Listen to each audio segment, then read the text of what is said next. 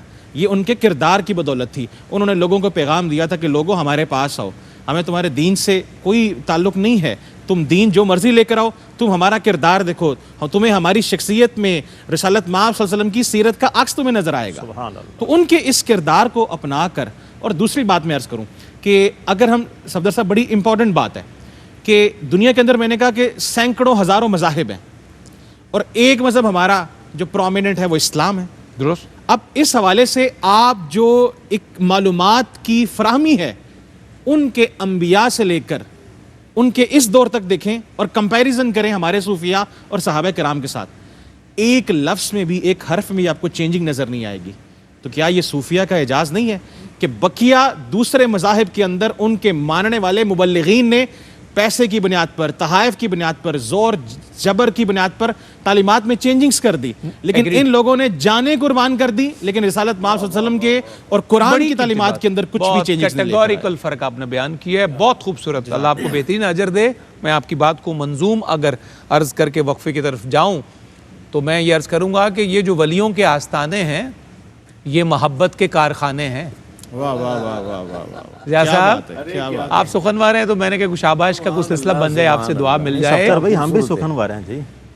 جی یہ قلم کار ہیں جی، ہم ذرا اس درجے کے شاید قلم کار نہیں ہیں. آپ سخن نواز بھی ہیں، سخن فہم بھی ہیں، آپ کے پاس تو اور بڑی نعمتیں ہوں گی. ہم اسی کے صدقے آگے بڑھاتے ہیں کہ یہ جو ولیوں کے آستانے ہیں یہ محبت کے کارخانے ہیں. اپنی نظر میں آج کی دنیا، ان کی نظروں میں سب زمانے ہیں. ایک مختصر وقفہ. کیا تخیل ہے. ویلکم بیک ناظرین، آپ کا ایک دفعہ پھر خیر مقدم ہے آج کی اس پاکیزہ نشست میں. آج کے اس دوسرے پروگرام میں گفتگو بڑی مرحلہ وار آگے بڑھی ہے. دور رسالت سب سے پہلے، اس میں کس طریق سے، کس منہاج پر سلسلہ دین متین جو ہے وہ ہمارے کریم آقا تاجدار ختم نبوت صلی اللہ علیہ وسلم نے خود لوگوں تک پہنچایا. پھر ان کے بعد ان کے جانشینوں نے اور ان کے تلامذہ نے اور ان کے مبارک قدموں میں بیٹھنے والا جو پہلا طبقہ ہے صحابہ کا، اور پھر ان کے گھر والوں نے کیسے پہنچایا.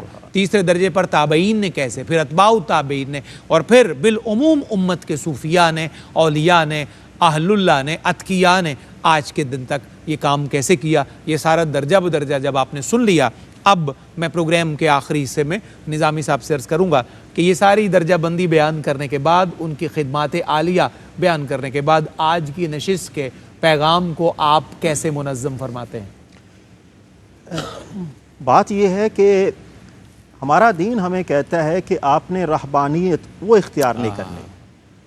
متفق. اصل بات یہ ہے کہ آپ لوگوں کے درمیان رہیں، ان کی طرف سے ملنے والی اذیتوں کو برداشت کریں. اللہ اللہ اللہ. اب دیکھیں نا، یہ جو صوفیاء کرام ہیں انہوں نے کتنی اذیتیں برداشت کی ہیں، کتنی تکالیف برداشت کی ہیں. یعنی یہ والا مقام اور مرتبہ جو ہے یہ بغیر ریاضت کے، بغیر مجاہدہ کے، بغیر تکلیف کے حاصل نہیں ہو سکتا.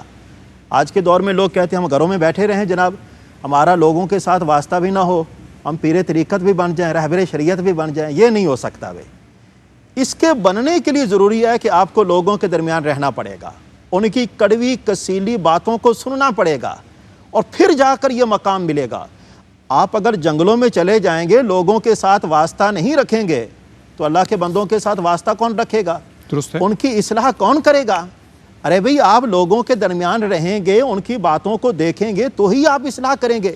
اور جب آپ اصلاح کریں گے تو اصلاح کے اندر یہ بھی ہے کہ ان لوگوں کو آپ کا اصلاح کا طریقہ جو ہے وہ پسند نہیں آئے گا، پھر وہ آپ کے اوپر بات کریں گے. لیکن آپ نے رکنا نہیں ہے، اس اصلاح کو آپ نے جاری رکھنا ہے.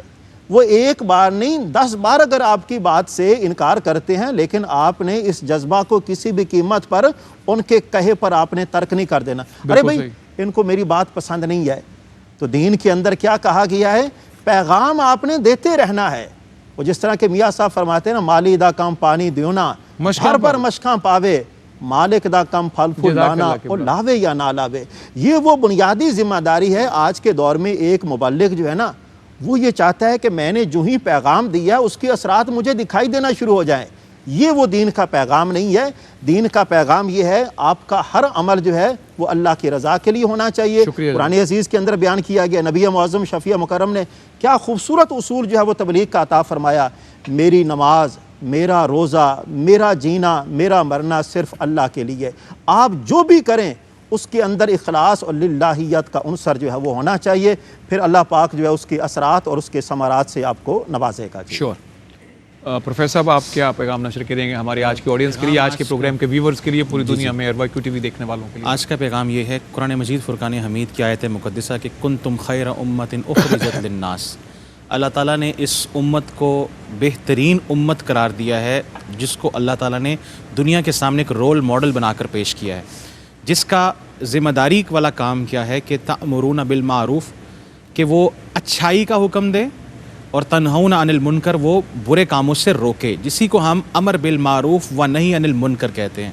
اب اس حوالے سے ایک چیز ہے کہ ہمارے دور کے اندر ایک بڑی مٹیریلسٹک سوچ ہے, بڑی مٹیریلسٹک اپروچ ہے, بڑا ہمارا ایک سوفسٹیکیٹڈ سا ایک جو ماحول تھا وہ ختم ہوتا جا رہا ہے.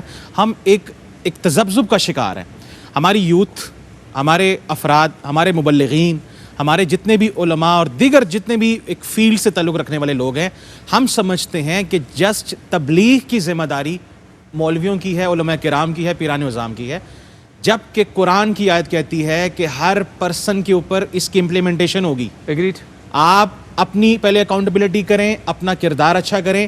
ایک اچھا فرد جب اپنے آپ کو اچھا بناتا ہے اس کی وجہ سے گھر اچھا ہوتا ہے. گھر جب اچھا ہوتا ہے تو پھر وہ ساتھ والے پڑوسی بھی اچھے ہوتے ہیں. جب پڑوسی اچھے ہوتے ہیں تو پھر وہ قصبہ, وہ علاقہ اچھا ہوتا ہے, اور یہی عمل جاتے ہوئے پوری قوم اور امت تک چلا جاتا ہے. تو ایک چیز یہ ہے کہ ہمیں پہلے اپنے صوفیاء کی, اسلاف کی, بزرگوں کی قربانیوں کو فراموش نہیں کرنا, ان کی لائف سٹائل کو پڑھنا ہے کہ ان کا انداز تبلیغ کیا تھا, انہوں نے کس طرح سے دوسروں کو اپنی طرف مائل کیا, کس طرح سے دین مبین کی تبلیغ کی. تو انشاءاللہ تعالیٰ جیسے ہم صحابہ کرام کی, حضور کی شخصیت کو, علماء کی شخصیت کو اور صالحین کی شخصیت کو پڑھیں گے تو امید ہے کہ اللہ تعالیٰ ہماری شخصیت کے اندر بھی نکھار پیدا فرما دے گا, ہماری زبان میں بھی چاشنی پیدا فرما دے گا. بہت اچھا.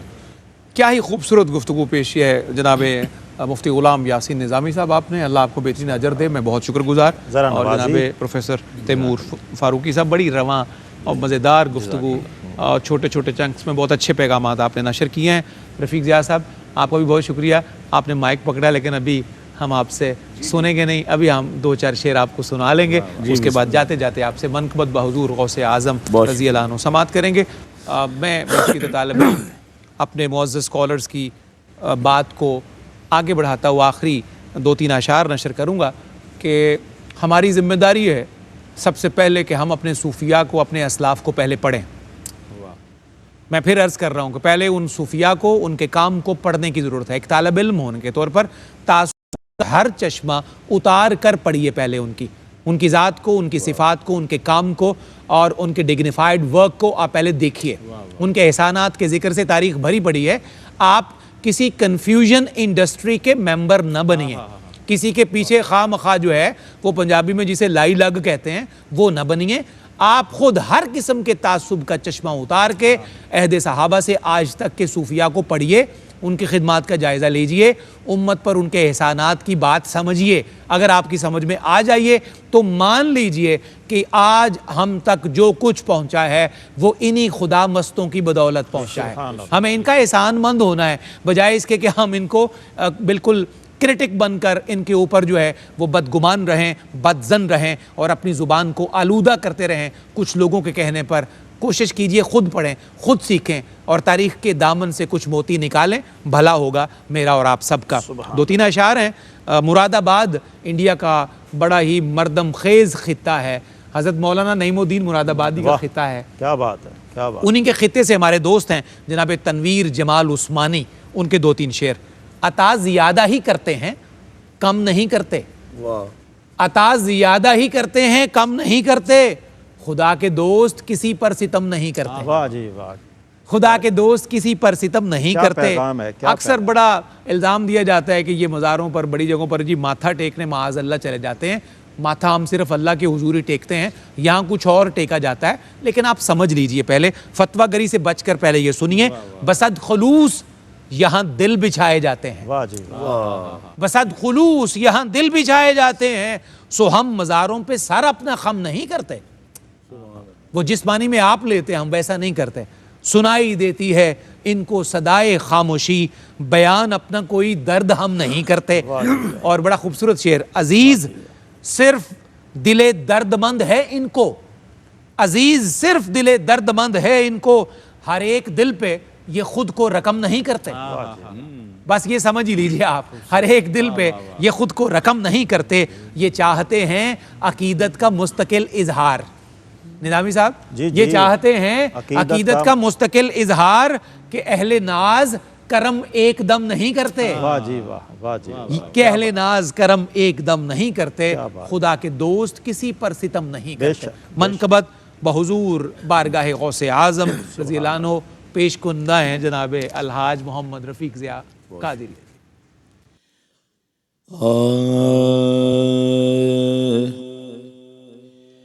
کرم غوث اعظم، کرم غوث اعظم، کرم غوث اعظم، کرم غوث اعظم ہے میرا جہاں میں برم غوث اعظم، کرم غوث اعظم، کرم غوث اعظم. کوئی بھی ادھوری نہیں آس رہتی، کوئی بھی ادھوری نہیں آس رہتی. اگر آئے مشکل نہیں پاس رہتی، اگر آئے مشکل نہیں پاس رہتی.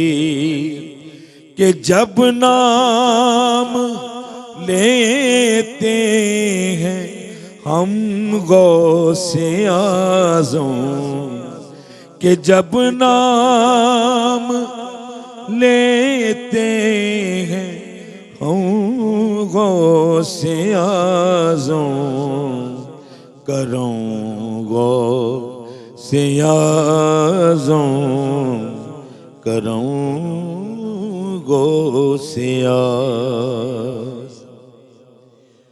بلائیں جو دل سے تو آتے ہیں میران، بلائیں جو دل سے تو آتے ہیں میران. کنارے پہ نیا لگاتے ہیں میران، کنارے پہ نیا لگاتے ہیں میران. میرے دور ہو جائیں غم غوث اعظم، میرے دور ہو جائیں غم غوث اعظم، کرم غوث اعظم، کرم غوث اعظم.